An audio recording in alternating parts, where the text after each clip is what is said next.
Max suddenly lunged at Officer Anna's coffin, barking like he'd found something alive inside, and every officer froze. No one understood why the normally disciplined K-9 refused to back down. What was he sensing that the humans couldn't? Before we proceed, drop your locations in the comments right now, and when this story ends, rate it from 0 to 10. Set? Let's dive in.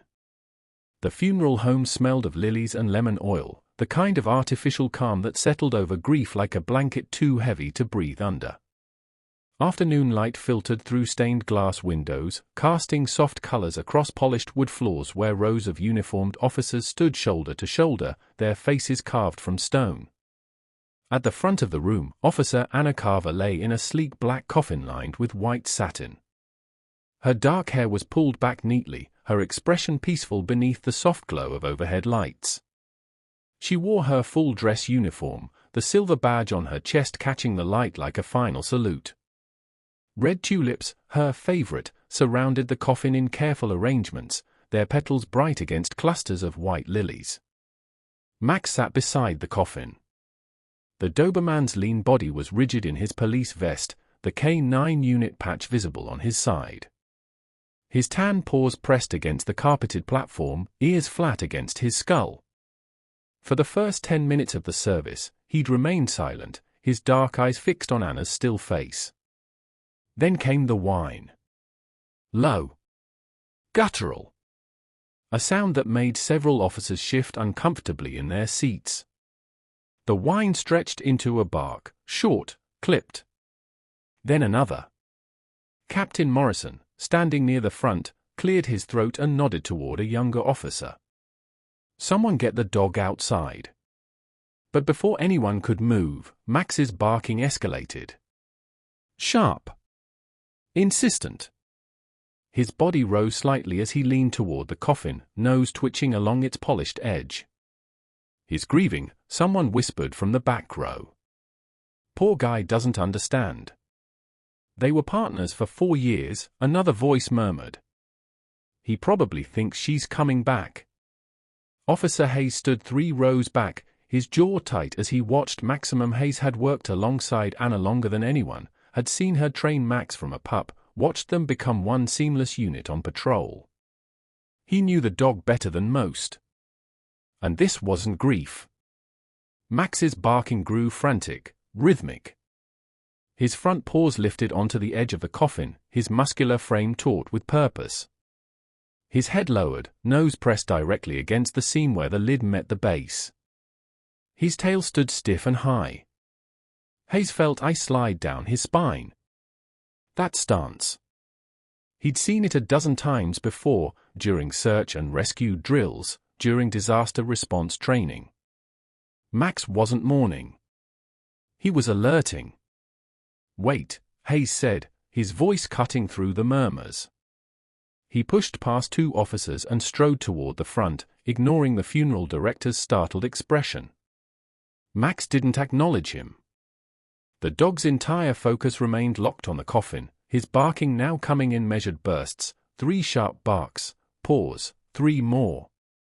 Standard alert pattern. Hayes knelt beside the coffin, his hand hovering near Max's vest.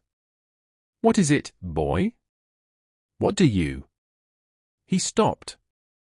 Leaned closer. Held his breath. There, beneath Max's frantic barking, beneath the shuffle of feet and confused whispers, came something else. Something impossibly faint. A sound from inside the coffin. Hayes froze. There it was again, a whimper. Hayes jerked upright, his pulse hammering against his ribs. Open it. The funeral director, a thin man in a charcoal suit, blanched. I'm sorry, officer, but we can't just... Open the coffin. Now. Captain Morrison stepped forward, his brow furrowed. Hayes, what the hell are you? There's something inside. Hayes didn't look away from the coffin. Something alive. A ripple of shock moved through the room. Officers began pushing closer, forming a tight semicircle around the platform. Max's barking had dissolved into high-pitched whining now, his claws scratching frantically at the coffin's polished seam. Morrison hesitated only a moment before nodding sharply at the funeral director. "Do it." The man's hands trembled as he moved to the head of the coffin, releasing the brass latches with soft metallic clicks that seemed deafening in the sudden silence. 2 staff members stepped in to help lift the upper half of the lid. Max went completely still. The lid rose. Gasps broke across the room like shattering glass. There, nestled against Anna's chest, partially tucked beneath the folded edge of her uniform jacket, lay a tiny white puppy. Its body was no bigger than a man's hand, fragile and trembling. The newborn's eyes were sealed shut, its pink nose twitching weakly as it drew shallow, uneven breaths. "My God," someone whispered. Hayes stood frozen, his mind struggling to process what he was seeing. The pup's fur was still damp in places, its limbs barely coordinated as it shifted slightly against Anna's still form. Max lunged forward, not aggressively, but with desperate purpose. He pressed his muzzle gently against the coffin's edge, whining softly now, his entire body quivering with restrained energy. His dark eyes locked onto the puppy with an intensity that bordered on reverence. "How is this possible?" Morrison breathed. Hayes didn't answer. He reached into the coffin with careful hands, sliding them beneath the tiny creature. It was cold, too cold, but when he lifted it free, he felt the fragile rise and fall of its ribcage against his palm. Alive! The puppy let out a sound barely louder than a breath, a weak, mewling cry that silenced every whisper in the room. Max stepped closer, his nose tracking the pup's scent, his tail lowering into a protective curve. As Hayes cradled the newborn against his chest, something white slipped from beneath Anna's folded hands and fluttered toward the coffin's satin lining. An envelope. Morrison reached for it, his movement slow, deliberate. He turned it over. Written across the front in Anna's precise handwriting were 2 words. "My team." Hayes stared at the envelope, then at the puppy trembling in his hands, then at Max, who had finally stopped barking and now stood like a sentinel beside the coffin, eyes fixed on the fragile life Hayes held. Morrison's voice was hoarse. "What the hell happened out there, Anna?" The envelope remained sealed. But Hayes had a feeling they were about to find out. Morrison's fingers hesitated over the envelope seal before he carefully tore it open.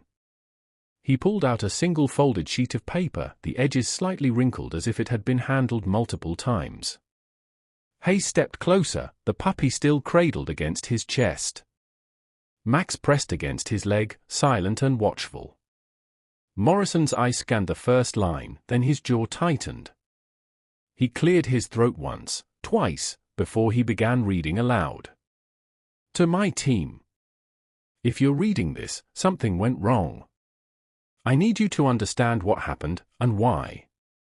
3 nights ago, during my patrol on 7th and Camden, I found a dog in the alley behind the old warehouse. She was bleeding, emaciated, and heavily pregnant. I couldn't leave her there." The room had gone deathly quiet. Officers who'd been standing at the back now pressed forward, straining to hear every word. Morrison continued, his voice rougher now. "I brought her into my patrol car and called animal control, but they were swamped with an emergency across town. Dispatch said it would be hours. I didn't think we had hours. Around 2300, she went into labor. It happened fast, too fast. I pulled into the garage bay at the station, grabbed towels from my trunk, and did what I could." Hayes closed his eyes, picturing Anna alone in her cruiser, working by dome light to help a suffering animal no one else had time for. For puppies, Morrison read. Only one survived. The others. I tried. God, I tried. His voice cracked. He paused, swallowing hard before continuing. The newborn was so small, so cold. I wrapped her in my undershirt and tucked her inside my jacket against my chest. My body heat was the only thing keeping her alive. I called for a vet transport, but then the call came in, shots fired, officer needs assistance, all units respond. Morrison's hands trembled slightly as he held the page. I couldn't leave her in the car. It was freezing that night. So I kept her with me. I thought I'd be back in 20 minutes. I thought I could handle it. I was wrong. A sob broke from somewhere in the third row. Hayes felt his throat constrict, his grip tightening protectively around the puppy. If you're reading this, it means I didn't make it back. It means this little one is still with me, and she needs help. Please, don't let her die because I made the wrong call. Please save her. Morrison's voice dropped to barely a whisper as he read the final lines. Max will know what to do. He always does. Trust him. Take care of each other. Anna. Silence fell like a weight. Then Captain Morrison folded the letter carefully, his eyes glistening. She kept a newborn puppy alive with her own body heat while responding to a gunfight. Hayes looked down at the tiny creature in his hands, this fragile, trembling life that Anna had protected even as her own slipped away. Max let out a soft whine and pressed his nose gently against the puppy's head. Around them, hardened officers wiped at their eyes. Some turned away. Others stood frozen, shoulders shaking. Anna Carver hadn't just died a hero. She'd lived as one until her very last breath. Hayes stared at the letter in Morrison's hands, his mind racing backward through the 72 hours that had led to this moment. The night she disappeared, Hayes said quietly, his voice cutting through the heavy silence, there was a storm. Visibility was near zero. Morrison nodded slowly, his face drawn. Several officers shifted, remembering. Anna responded to the shots fired call on Route 9, out past the county line. By the time backup arrived, the suspects were gone. Anna radioed in that she was pursuing a vehicle heading east. Hayes paused, his jaw working. That was her last transmission. The puppy whimpered softly against his chest. Max's ears flicked forward, attentive. We searched for 6 hours, Hayes continued. Couldn't find her in the storm. Couldn't get a signal from her radio. It wasn't until dawn that a county sheriff spotted tire marks leading off the embankment near Miller's Pass. Captain Morrison closed his eyes briefly. Her patrol car had gone through the guardrail and rolled twice before hitting a tree. The whole driver's side was crushed. Hayes's voice went flat, emotionless, the only way he could get through it. We found Max first. At the sound of his name, the Doberman's tail gave a single, uncertain wag. He was standing beside the wreckage, soaking wet, covered in mud. Wouldn't let anyone near the car. When the fire crew tried to approach, he lunged at them, not to attack, but to block. He was growling, snapping, circling the vehicle like he was guarding something. Hayes looked down at the puppy, understanding dawning like a painful light. It took 3 of us to pull him back so the paramedics could reach Anna. Even then, he fought us. I thought. Hayes's voice faltered. I thought he was just traumatized. Didn't want to accept she was gone. Morrison's knuckles were white against the letter. They pulled her out. Declared her dead at the scene. We were so focused on getting her body recovered, on processing the sight. Hayes trailed off, shaking his head. No one checked her uniform. Not fully. She was cold, her jacket was zipped up tight. The medics did a visual assessment and cleared her for transport to the morgue. Jesus, someone whispered. Max rode in the transport van with her, Hayes said. Wouldn't leave her side. At the station, at the morgue, during the entire prep for the funeral, he stayed close. We all thought he was grieving. Max sat perfectly still now, his dark eyes fixed on Hayes with an intelligence that felt almost accusing. He wasn't grieving, Morrison said hoarsely. He was trying to tell us. Hayes nodded. He knew. From the moment we pulled Anna out of that car, he knew there was a life we weren't seeing. A heartbeat we couldn't hear. The Doberman lowered his head and gently nuzzled the puppy in Hayes's arms. He's been trying to save her this whole time, Hayes whispered. And no one had listened. We need to move. Now. A paramedic was already pushing through the crowd, medical kit in hand. Hayes turned toward her, the puppy still cradled protectively against his chest. She's hypothermic, the paramedic said, her trained eyes assessing the trembling newborn. We need to get her to a vet immediately. There's an emergency animal hospital 15 minutes out. I'll drive, Morrison said, already moving toward the door. But when Hayes took a step forward, Max surged ahead of him, positioning himself directly in front of Hayes's legs. The Doberman's body went rigid, his lips pulling back slightly to reveal his teeth, not in aggression, but in warning. Max, easy, Hayes said gently. The dog didn't budge. His eyes tracked the paramedic's hands as she reached toward the puppy, and a low growl rumbled from his chest. He thinks we're taking her away, Hayes murmured. Morrison crouched slowly beside the dog.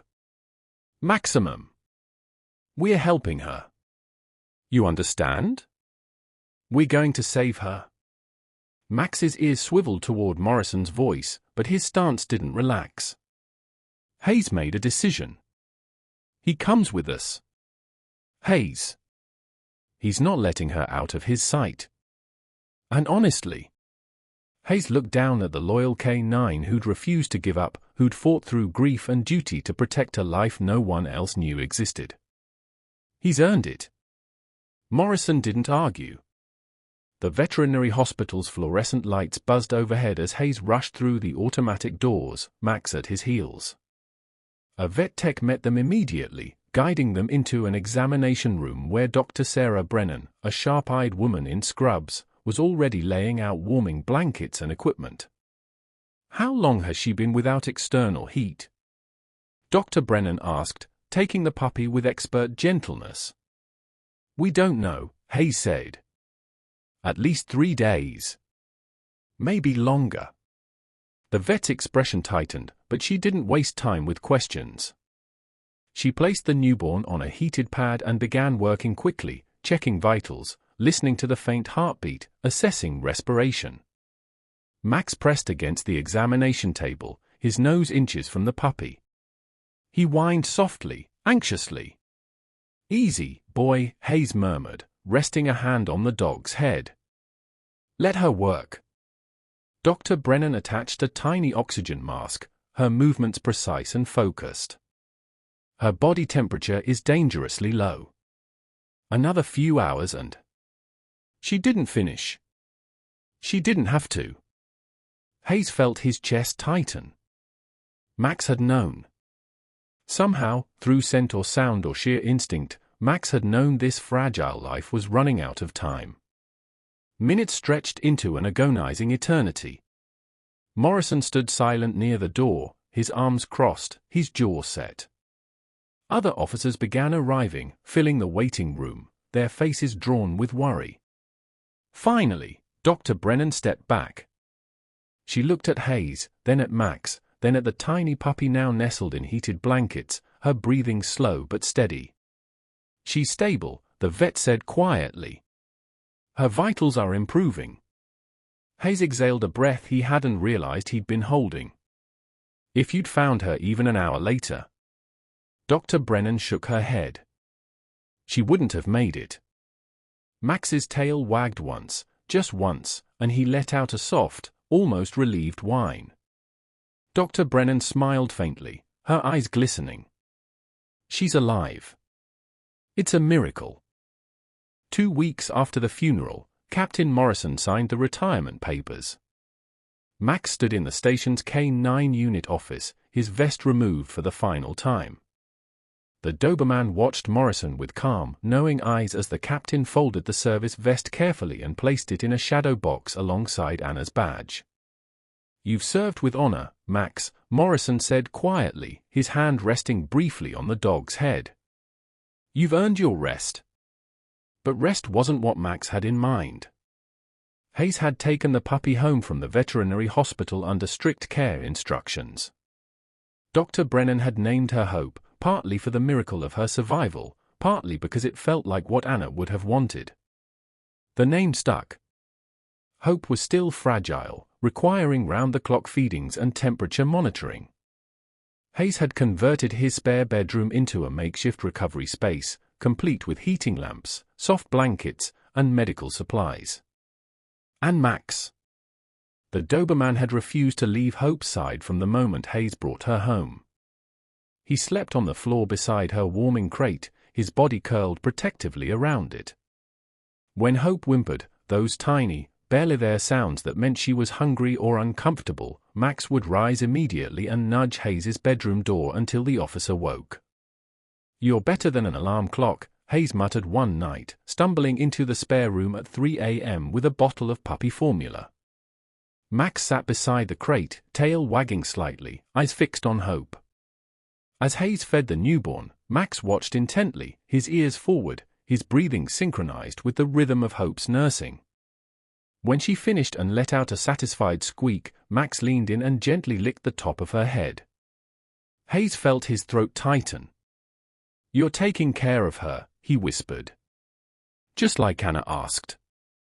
Officers began stopping by in the evenings, some to check on Hope's progress, others simply to see Max. Officer Ramirez brought a bag of dog toys. "For when she's bigger," she said, her voice soft. Dispatch Coordinator Chen came with homemade soup for Hayes. "You look like you haven't slept in days." "I haven't," Hayes admitted. "But neither has he." He nodded toward Max, who was lying beside Hope's crate, his dark eyes tracking her every movement. Chen crouched beside the Doberman, stroking his ears.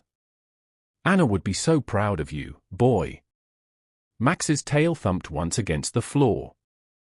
By the third week, Hope had opened her eyes, bright, curious, and blue. She wobbled on unsteady legs, tumbling over her own paws as she explored the small play area Hayes had set up. Max never left her side. When she stumbled, he nosed her gently upright. When she cried, he licked her face until she calmed. When she slept, he curled his body around her like a living fortress. Hayes watched from the doorway one evening, arms crossed, a bittersweet ache settling in his chest. Anna had saved Hope with her last act of compassion. And Max, loyal, steadfast Max, was honoring that sacrifice every single day. "You've got a new mission now, don't you?" Hayes said softly. Max looked up, his expression steady and sure. He did. And he wouldn't fail. Hayes couldn't let it go. At night, when Hope was asleep and Max lay watching over her, Hayes sat at his kitchen table with Anna's case file spread before him. Incident reports. Crash site photos. The coroner's summary. He'd read them all a dozen times, but something gnawed at him, a detail that didn't fit. Anna had been pursuing a suspect vehicle. She'd radioed it in. But no vehicle was ever found. No witnesses came forward.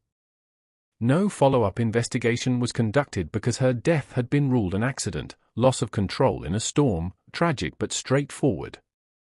Too straightforward. Hayes flipped to the evidence log. Among Anna's recovered belongings, her service weapon, her radio, her badge. But no mention of the stray dog Anna had written about in her letter. The mother dog. He pulled out his phone and called the county animal control office. After 3 transfers, he reached a supervisor named Linda Cortez. "I'm looking for a dog that would have been brought in or reported around the 9th, Hayes said. "Pregnant stray, possibly injured." Officer Anna Carver mentioned sheltering her. There was a pause, the sound of keys clicking. Nothing logged under that date or her name. "You sure she filed a report?" "No," Hayes admitted. "She might not have had time. If the dog was at a crash site, our field team would have documented it," Cortez said. "We always do." "I'm not seeing anything." Hayes thanked her and hung up, frowning. The dog had vanished. The next morning, Hayes loaded Max into his truck. The Doberman sensed immediately that this wasn't a routine trip. His body went tense, his ears swiveling as they drove past familiar streets and out toward the county line. When Hayes turned onto Route 9, Max began to whine. "I know, boy," Hayes said quietly. "We're going back." The crash site was still marked by torn earth and a gouged tree trunk. Yellow police tape fluttered weakly in the breeze, though the investigation had long since closed. Hayes parked and opened the door. Max jumped out, but instead of following Hayes toward the wreckage, the dog bolted toward the opposite side of the road. "Max!" The Doberman stopped at the edge of the tree line, nose to the ground, body rigid. He barked once, sharp, insistent, then began pacing along a narrow trail that led deeper into the woods. Hayes jogged after him, his pulse quickening. Max stopped beside a small clearing about 50 yards in. He sat, stiff and alert, staring at a patch of disturbed earth near the base of a fallen log. Hayes knelt, brushing aside leaves and dirt. His breath caught. A torn piece of fabric. Dark blue. Police issue. And beneath it, partial paw prints in the dried mud, large, canine, leading away from the road. The mother dog had been here. But why so far from the crash? Max growled low, his gaze fixed not on the ground, but further into the woods, toward something Hayes couldn't yet see. Hayes pulled out his radio. "Morrison. I'm at the crash site. I need a forensics team out here. What did you find?" Hayes looked at Max, whose hackles had begun to rise. "I think Anna's accident wasn't an accident." The line went silent. Then Morrison's voice, hard and cold, "I'm on my way." 3 months after the funeral, the precinct gathered again, not in mourning this time, but in celebration. The community room had been transformed. Photos of Anna lined the walls, her graduation from the academy, her first day with Max, candid shots of her laughing with fellow officers. Red tulips filled vases on every table. Hope, now healthy and bright-eyed, sat in a small carrier near the front. Her white fur had grown fluffy, her pink nose twitching as she observed the crowded room with puppy curiosity. Max stood beside the carrier, his retired K9 medal gleaming on a new collar. His posture was calm, dignified, a guardian still on duty. Captain Morrison stepped to the podium, his voice steady but warm. Anna Carver gave everything to this department. Her courage, her kindness, her unwavering sense of duty. But what we didn't fully understand until recently was the depth of her compassion. He gestured toward Hope. Anna's final act wasn't just heroic, it was profoundly human. She saw a life that needed saving, and she didn't hesitate. Even when it cost her everything. Officer Ramirez stood next, her voice thick with emotion. "Anna taught me that being a good cop isn't just about enforcing the law. It's about protecting those who can't protect themselves." All of them. One by one, officers shared their stories. How Anna had mentored them. Believed in them. Made them better. Morrison returned to the podium. "Today, we're launching the Anna Carver Animal Rescue Initiative, a program partnering with local shelters to help abandoned and injured animals. Because that's what Anna would have wanted." Applause filled the room. Hayes stood near the back, watching Max gently nuzzle Hope through the carrier's mesh door.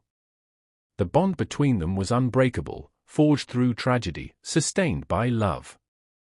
Anna's letter had ended with a request, "Please save her." They had. But in saving Hope, they'd also discovered something greater, a reminder that true heroism wasn't measured in medals or commendations. It was measured in the lives we touch. The hearts we protect. The love we leave behind. Max's tail wagged softly. Mission accomplished. Spring arrived with soft warmth and budding trees. In Hayes's backyard, Hope tumbled through the grass, her legs still a bit uncoordinated but growing stronger every day. She pounced on a rubber ball, shaking it furiously before dropping it at Max's feet.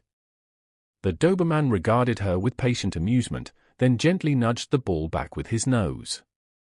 Hope yapped a high, joyful sound, and the game began again. Hayes watched from the porch, a mug of coffee warming his hands. Max had changed in the months since Anna's funeral. The haunted look in his eyes had softened. His movements were easier, less burdened. He still carried the weight of loss, that would never fully leave, but now there was something else. Purpose. Joy. Healing. Hope had given him that. The adoption papers had been finalized the week before. Hope was officially Hayes's dog, though everyone knew the truth, she belonged to Max just as much. At the precinct, a small bronze plaque had been mounted near the K9 unit memorial wall. It bore Max's name, his badge number, and a single line. A hero who never stopped protecting life. Morrison had presented it during a quiet ceremony, shaking Hayes's hand and resting his other on Max's head. Some dogs serve with their duty. Max served with his soul. Now, as the sun began its descent, painting the sky in shades of amber and rose, Hayes called them inside. But Max didn't move. He lay down in the grass, and Hope, instinctively, as if she'd always known, curled up against his chest, her small body rising and falling with his steady breaths. Max rested his muzzle gently on her back, his eyes half closed, peaceful. It was the same way he'd once guarded Anna. The same unwavering loyalty. The same quiet strength. Hayes stood in the doorway, his throat tight. Anna had saved Hope with her last breath. Max had saved Hope with his relentless devotion. And Hope, tiny, fragile Hope, had saved Max from a grief that might have consumed him. The sun dipped below the horizon, casting long shadows across the yard. Anna Carver was gone. But the heartbeat she protected, and the dog who never stopped trying to save her, kept her legacy alive. Forever. Did this story captivate you? Share your rating from 0 to 10 in the comments and tell us what you think. Smash that subscribe button and turn on notifications so you will never miss our next story.